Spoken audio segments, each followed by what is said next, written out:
हाँ वो लिंक तो मैंने डाल दिया है, ठीक है ना। हाँ सर आ गया है वो। ठीक ठीक ठीक, जरा बच्चों को बता दो, है ना, थोड़ा सा। ठीक।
हाँ दिव्यांश। हेलो। हाँ। सर बच्चे इन नहीं हो पा रहे हैं। अच्छा अच्छा अच्छा। वो आप परमिशन दोगे तभी हो पाएंगे सर वो। अच्छा अच्छा। सबको इन करना पड़ेगा। अच्छा, एक मिनट।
हेलो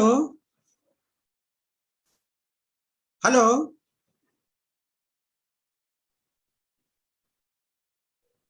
हाँ सर।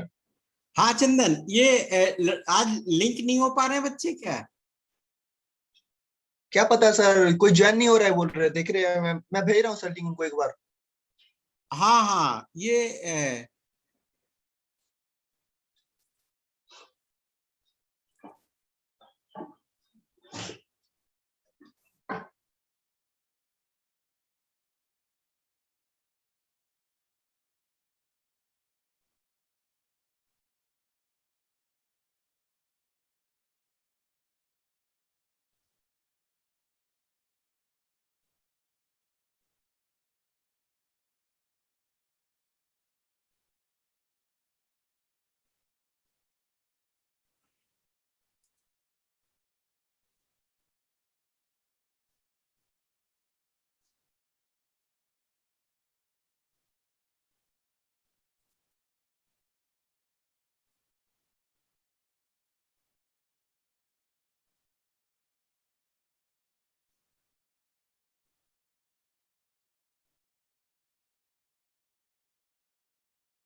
Hello hello. हाँ सर। हाँ हाँ, अब तो जुड़ गए हैं काफी बच्चे ठीक। ये हाँ सर, हाँ सर। ठीक ठीक। तो आज मैं आपको बताऊंगा कि जो पियर्स के अंदर हम 11 पैरामीटर्स को वर्कआउट करते हैं, तो इसकी डिफरेंट डिफरेंट कंडीशंस अगर फैब्रिक के अंदर है। अभी तो मैंने क्या जनरल इक्वेशन को आपको बताया था कि प्लेन वीव की जो फैब्रिक ज्योमेट्री है, तो इसके अंदर जो 11 वन पैरामीटर्स हैं, उनको सॉल्व करने के लिए 7 ट्रिग्नोमेट्रिकल इक्वेशंस की जरूरत पड़ती है। अब हमें क्या करना है कि कभी कभी, कल मैंने आपको बताया था कि भी मेन यूज होता है इसका कि फैब्रिक प्रॉपर्टीज को प्रिडिक्ट करना कपड़े के अंदर, ठीक है ना। तो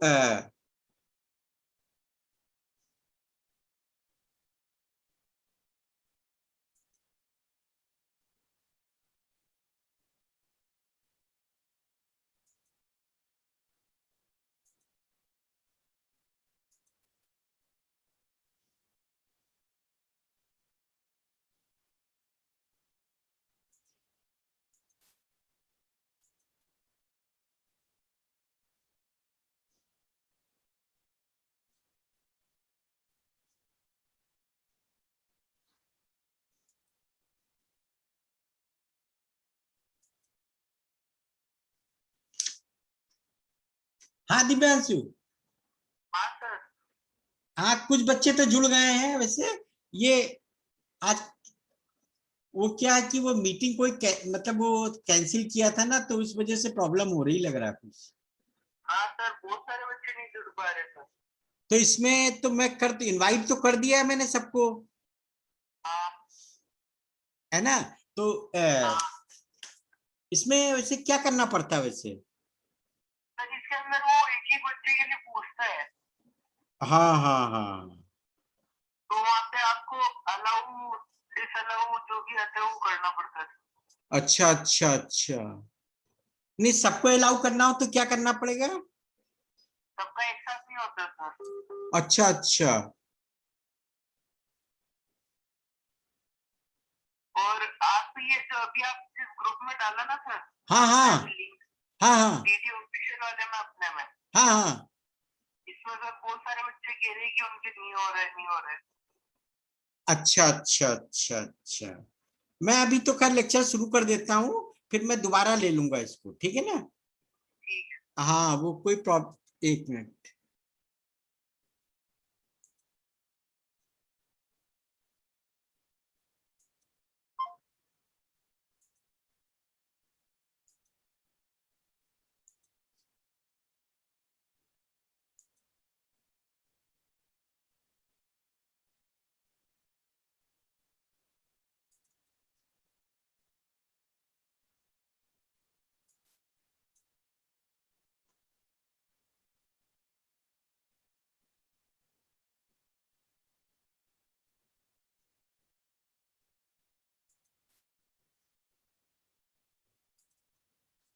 ये स्क्रीन दिख रहा है आपको?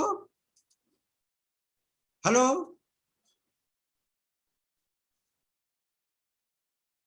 क्यों चंदन, स्क्रीन दिख रहा है आपको?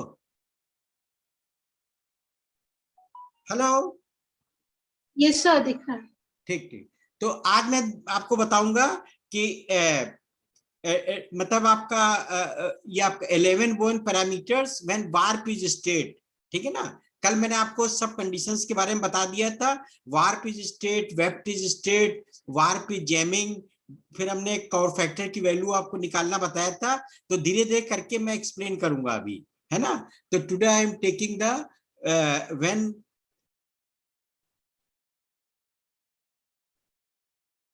ये आपका वार्प इज स्टेट, है ना।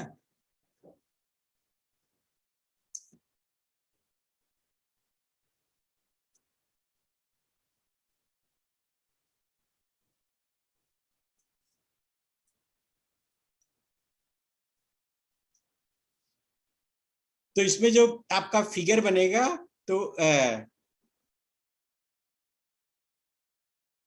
ये आपका जो वार्प होगा,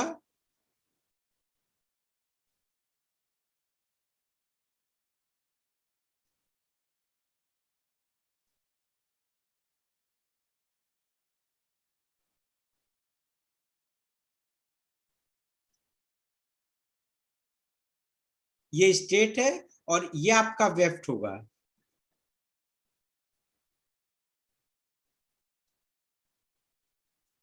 है ना। This one is the weft and this one is the warp. तो वार्प इज स्टेट, तो इसके अंदर ये हो जाएगा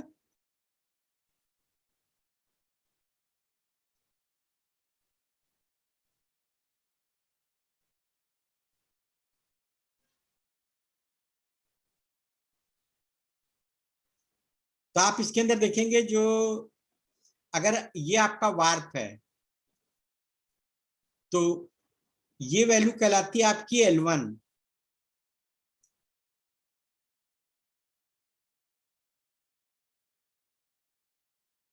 और तो this is called as the L1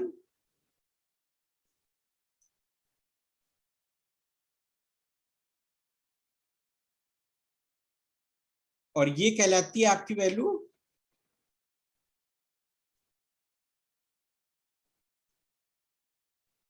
P2, है ना। तो इसके अंदर क्या हो जाएगा आपका कि जो वार्प के पर इसमें इस कंडीशन के अंदर आपके जो 11 वुमेन पैरामीटर्स हैं हम इजिली वर्कआउट सकते हैं।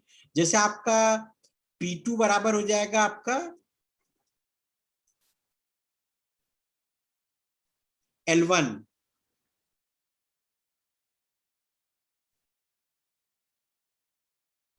और आपका H1 बराबर हो जाएगा आपका, क्योंकि वार्प आपका स्टेट है तो H1 बराबर हो जाएगा 0 और आपका C1 बराबर हो जाएगा अगेन 0, क्योंकि वार्प में क्रिम्प नहीं है, स्टेट है ना। और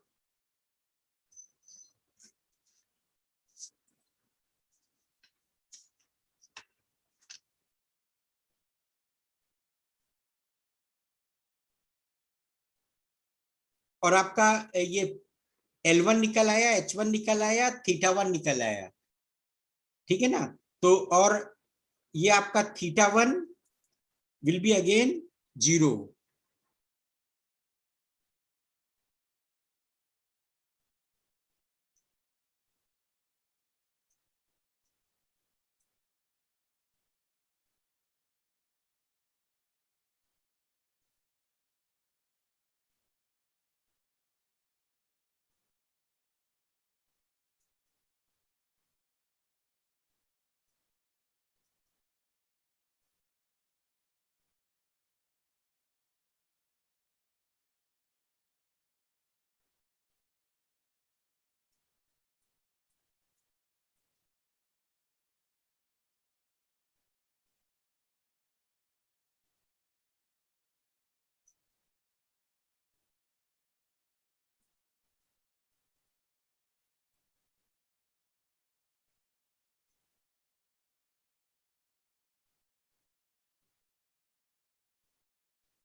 अब आपके जो दूसरे पैरामीटर्स हैं उनको वर्कआउट करना पड़ेगा, तो that is your the web parameters. तो उसके लिए क्या है कि आपको मैंने आपको बताया था कि भी आपका H1 seventh equation of the piers,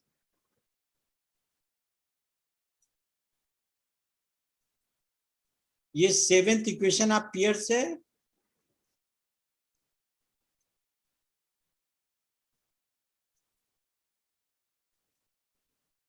इसके अंदर आपका H1 प्लस H2 बराबर होता है कैपिटल D, है ना, सम of the diameter.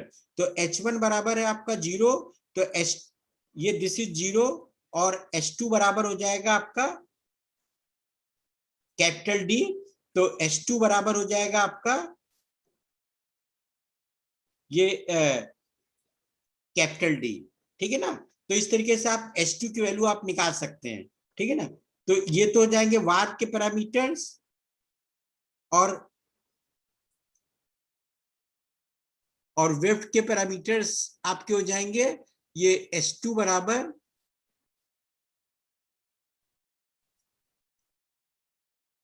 Capital D। अब अदर्स पैरामीटर्स को हम वर्कआउट करेंगे, ठीक है ना।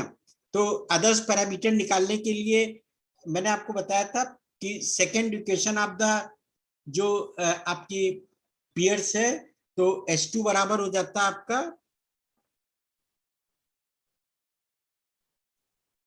H2 बराबर होता है आपका L2 minus D theta 2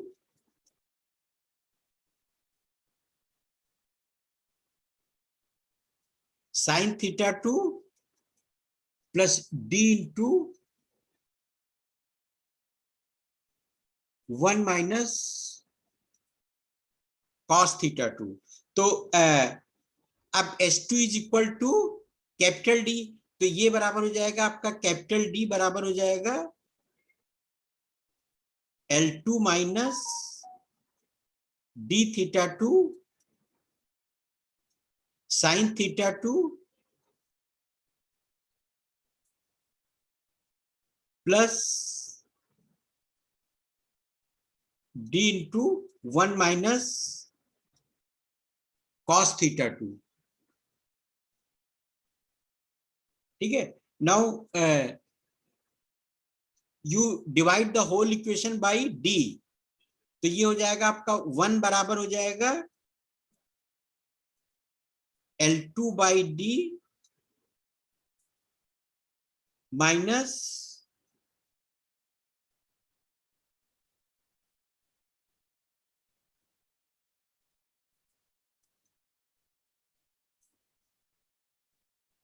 theta 2 sine theta 2 plus 1 minus cos theta 2। ठीक है ना, तो हमने क्या किया, divide the whole equation by capital D, तो ये डी को डी से डिवाइड करेंगे 1 आ जाएगा L2 by D D,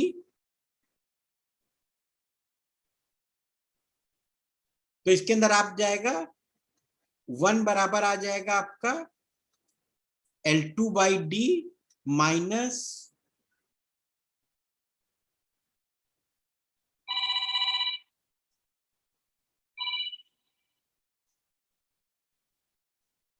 L2 by D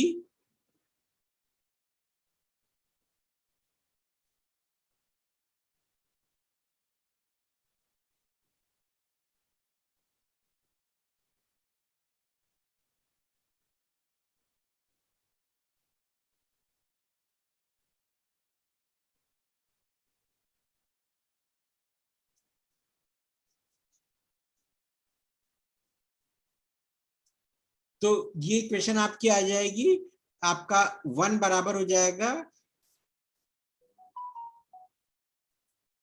L2 by D minus theta 2 sine theta 2 plus 1 minus cos theta 2। तो 1 से 1 ये कैंसिल हो जाएगा और ये आ जाएगा आपका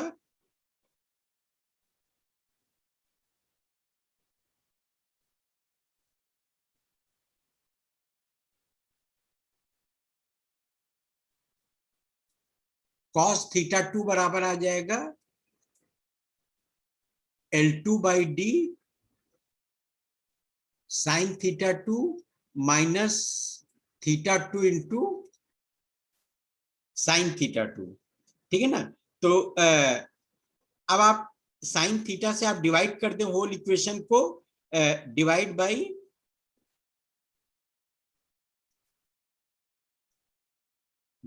बाई साइन थीटा 2, तो ये हो जाएगा आपका cos theta 2 upon sine theta 2 बराबर हो जाएगा आपका L2 बाई डी माइनस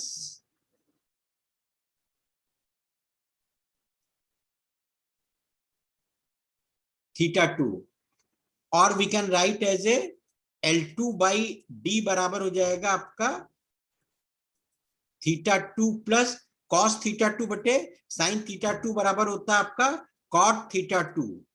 ठीक है ना, तो ये इक्वेशन आ गई। अब आपका इसको आप यहां रख दीजिए, L2 बाई डी बराबर हो जाएगा θ2 प्लस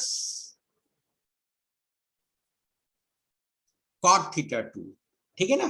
अब आपको दूसरी इक्वेशन ड्राइव करनी है ना, थीटा की वैल्यू निकालनी है, तो वी कैन टेक द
तो आप देखें तो इसके अंदर हम दूसरी वैल्यूज को निकालेंगे P1, जिसे मैंने आपको बताया कि भी आपका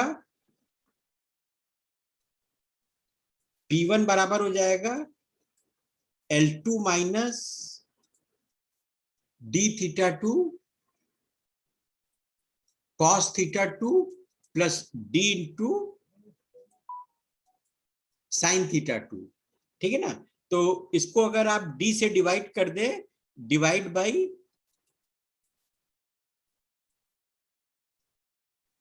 capital D,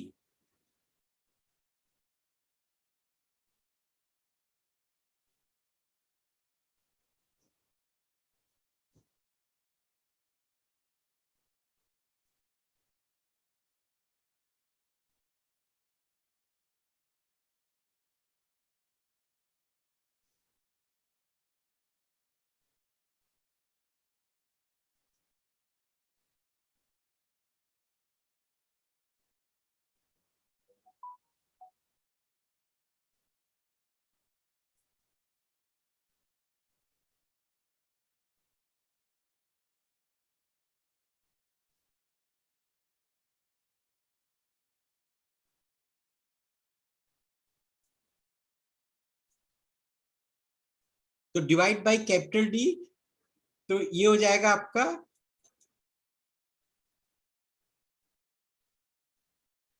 P1 by D बराबर हो जाएगा आपका L2 by D minus θ2 cos θ2 plus sin θ2। तो this will be equal to, अब आपने जो L2 बाई डी की वैल्यू निकाली थी वो यहां पुट कर देंगे, तो P1 बाई डी बराबर हो जाएगा आपका θ2 प्लस cot θ2 माइनस θ2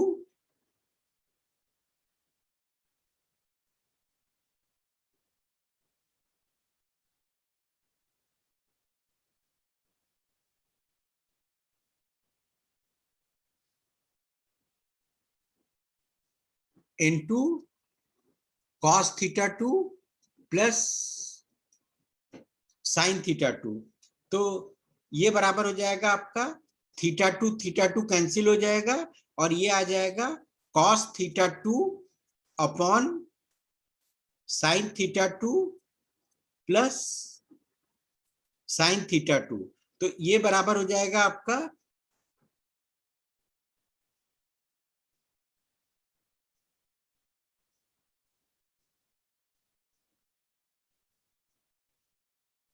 तो this will be equal two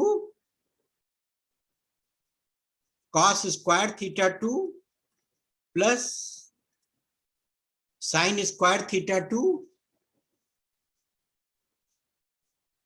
upon sin theta 2। तो इसको लिख सकते हैं P1 बाई डी बराबर हो जाएगा cos square theta 2 plus sin square theta 2 बराबर होता है 1, तो 1 अपॉन sin थीटा 2, तो this will be equal to cosec theta 2। तो तो P1 बराबर वैल्यू आपकी निकल के आ रही है cosec थीटा 2।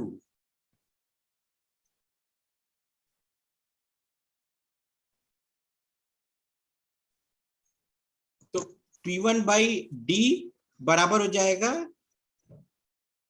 cosec थीटा 2, ठीक है ना। तो आपके वार्प के पैरामीटर निकल आए, वेफ्ट के पैरामीटर निकल आए। अब आपको क्रिम्प निकालनी रह गई, तो क्रिम्प के लिए आप क्या करेंगे,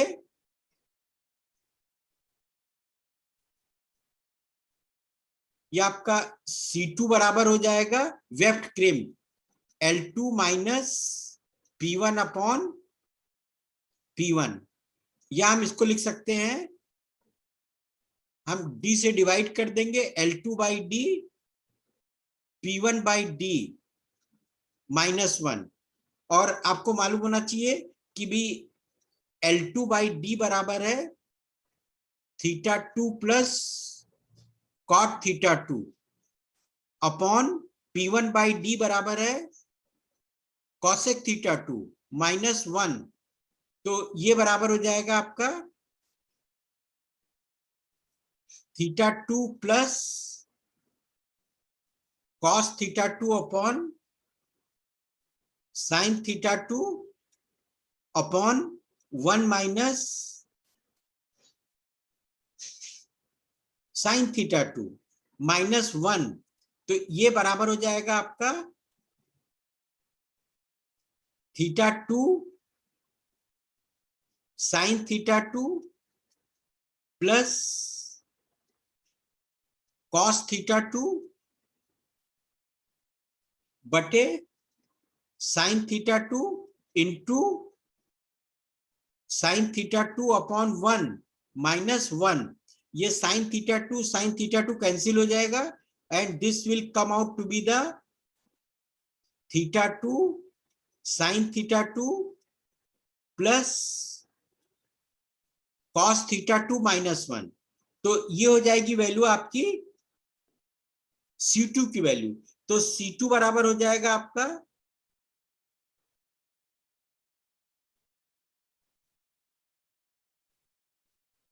तो ये आपका C2 बराबर हो जाएगा theta 2 sine theta 2 plus cos theta 2 minus 1, ठीक है ना। तो अब इस तरीके से हम ये 11 वो, अब जैसे आपको P1 आप निकाल सकते हैं। P1 क्या होता है आपका, जब आप EPI इंच पर इंच निकालते हैं काउंटिंग ग्लास से कपड़े के अंदर, तो उससे आप P1 निकाल सकते हैं, क्योंकि P1 बराबर होता है 1 ओवर EPI, या इसको बोलते हैं 1 ओवर N1, ठीक है ना। तो इस तरीके से आप ये आपका P1 निकाल सकते हैं। और कैपिटल डी काउंट आपका मालूम होता है, तो उससे आप कैपिटल डी की वैल्यू निकाल सकते हैं, ठीक है। तो P1 बाई डू नोन है, तो थीटा की वैल्यू निकल आती है। तो थीटा की वैल्यू निकलने की वजह से क्या हो जाता है आपका कि आप L2 की वैल्यू निकाल लेते हैं और C2 की वैल्यू निकाल लेते हैं और S2 की वैल्यू, तो S2 की वैल्यू निकल आएगी, L2 की वैल्यू निकल आएगी, C2 की वैल्यू निकल आएगी। तो इन सब की वैल्यू आपका कॉसेक थीटा को निकाल लेंगे, तो उससे सब वैल्यूज हमारी निकल के आ जाएंगी। तो इसी तरीके से आप जो है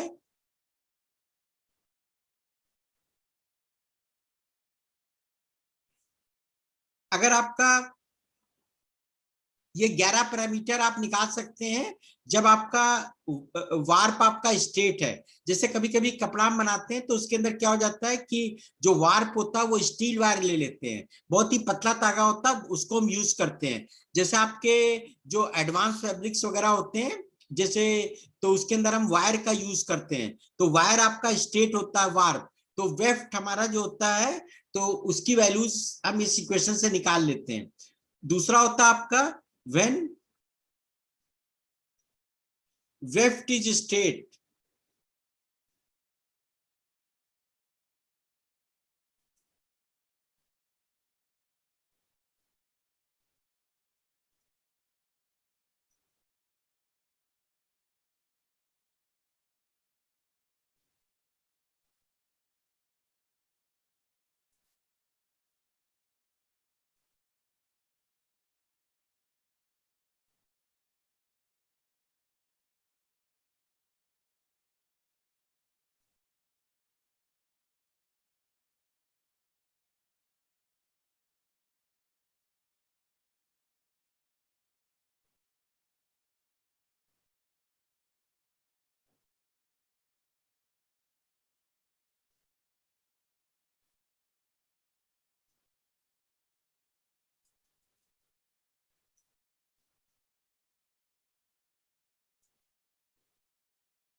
जो आपका when weft is straight,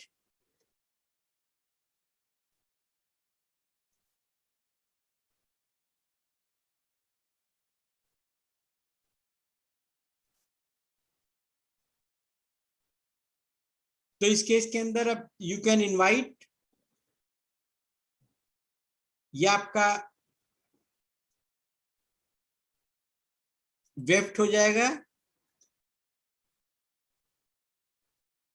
और ये आपका वार्प हो जाएगा।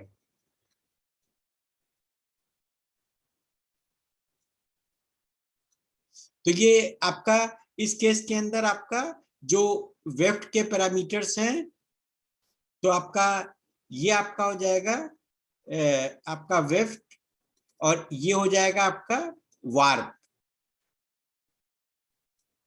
तो आपका वेफ्ट के पैरामीटर्स आपका C2 बराबर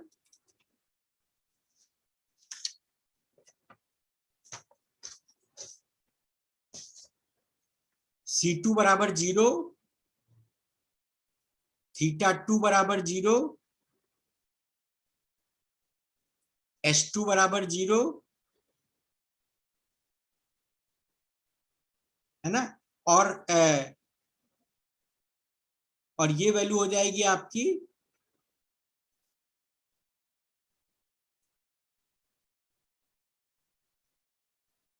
ये हो जाएगी आपकी L2।